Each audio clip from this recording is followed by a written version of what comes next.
Jihad Islam Palestina makin rapatkan barisan hadapi pemerintahan kabinet fasis Netanyahu yang terbaru. Israel, kalian jangan kemana-mana, kami akan menggempur pasukan Zionis, ungkapnya.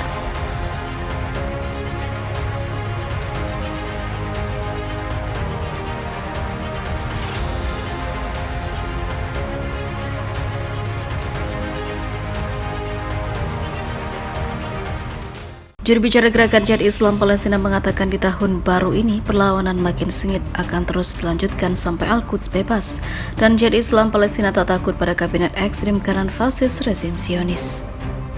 Situs Al-Ahad pada Minggu melaporkan, Tariq Salmi menuturkan, 1 tahun sudah kita lewat yang di dalamnya kita saksikan perlawanan rakyat pemberani Palestina serta pengorbanan mereka dalam melawan rezim Zionis. Dan orang-orang Palestina tidak akan pernah berhenti berjuang dan bertempur melawan penjajah meski untuk sesaat. Ia juga menambahkan, di tahun baru ini kami akan melanjutkan pertempuran di Jenin, Al-Quds, Nablus, dan seluruh wilayah tepi barat dengan semangat sama yang telah mengantarkan para komandan seperti Taishir Al-Jabari dan Khaled Mansur ke pintu kesyahidan dan kemenangan.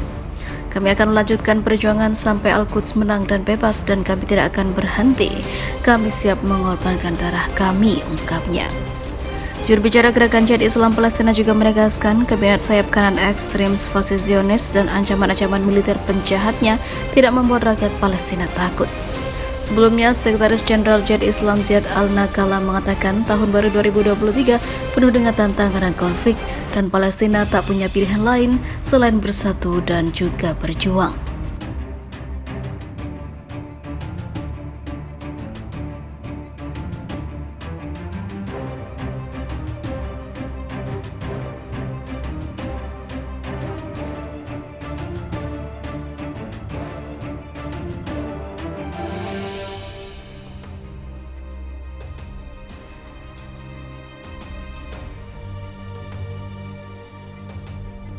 Seribu veteran Angkatan Udara Israel kompak sebut pemerintahan baru Netanyahu berbahaya.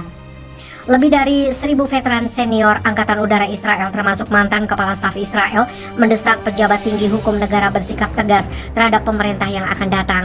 Dalam sebuah surat kepada Kepala Mahkamah Agung Israel dan pejabat tinggi lainnya, mereka mengatakan aliansi partai agama dan ultranasionalis mengancam masa depan Israel. Surat itu disampaikan beberapa hari sebelum pemerintahan baru dilantik. Kami datang dari semua lapisan masyarakat, dari seluruh spektrum politik. Kesamaan yang kita miliki saat ini adalah ketakutan bahwa negara demokratis Israel dalam bahaya, tulis mereka dalam suratnya, dikutip di Arab News.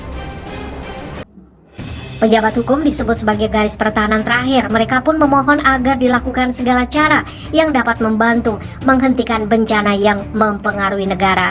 Di antara hampir 1.200 veteran yang memberikan tanda tangannya, salah satunya adalah Dan Halut yang menjabat sebagai Panglima Militer dari 2005-2007. Ada juga mantan Komandan Angkatan Udara Avihu Ben-Nun serta mantan Kepala Intelijen Milit Amos Yadlin. Ketiganya adalah mantan pilot pesawat tempur.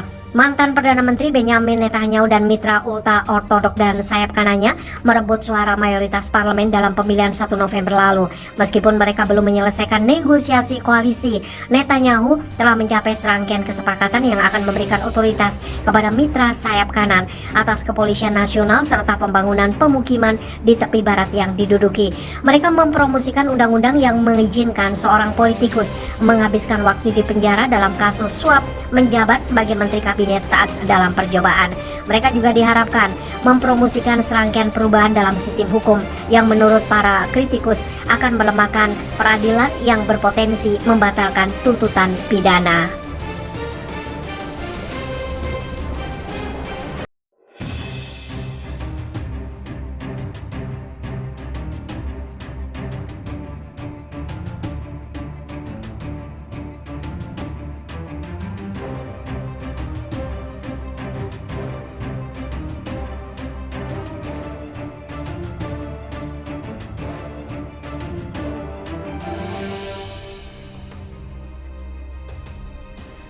Bahaya di gudang nuklir rahasia Israel terjadi ledakan dahsyat. Dunia benar-benar terguncang saat ini. Gudang nuklir yang pembuatannya dirahasiakan pemerintah Zionis kini terbongkar. Sudah setelah ledakan dahsyat mengguncang sebuah kawasan terpencil yang di tengah desa Israel terjadi pada malam hari, sontak membuat ribuan warga terbangun oleh getaran keras yang melanda tanah Zionis itu. Kini pihak Israel tidak bisa menyangkal kualat koar-koar soal nuklir Iran, ini malah markas tempat produksi nuklirnya terbongkar sendiri dan tidak bisa mengelak lagi. PBB akhirnya makin tegas turun gunung dan tidak segan-segan jatuhkan hukuman bagi pihak yang terlibat. Senjata nuklir sangat berbahaya, apalagi markasnya sampai meledak begini, maka hancur dan lenyap sudah semua yang ada di sekitarnya. Diberitakan sebelumnya, Israel sempat dikatakan sebagai negara yang membangun bom nuklir secara rahasia, menggunakan teknologi dan bahan yang telah disediakan oleh beberapa negara. Secara diam-diam menjual material dan teknologi kepada Israel untuk membuat hulu ledak nuklir. Di antaranya adalah Amerika Serikat, Prancis, Jerman, Inggris, dan bahkan Norwegia. Diduga bahwa agen Israel membeli beberapa bahan dan teknologi melalui jejaring mata-mata yang dimiliki oleh negara itu. Sebenarnya, proyek senjata nuklir Israel tidak pernah berhasil tanpa kontribusi besar dari Prancis.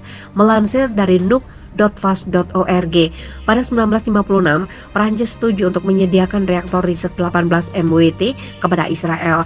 Namun terjadinya krisis Suez beberapa minggu kemudian mengubah situasi secara dramatis. Menyusul penutupan terusan Suez oleh Mesir pada bulan Juli, Prancis dan Inggris telah sepakat bahwa Israel harus memprovokasi perang dengan Mesir untuk memberikan dalih pada negara-negara Eropa untuk mengirimkan pasukan mereka sebagai penjaga perdamaian untuk menduduki dan membuka kembali zona terusan.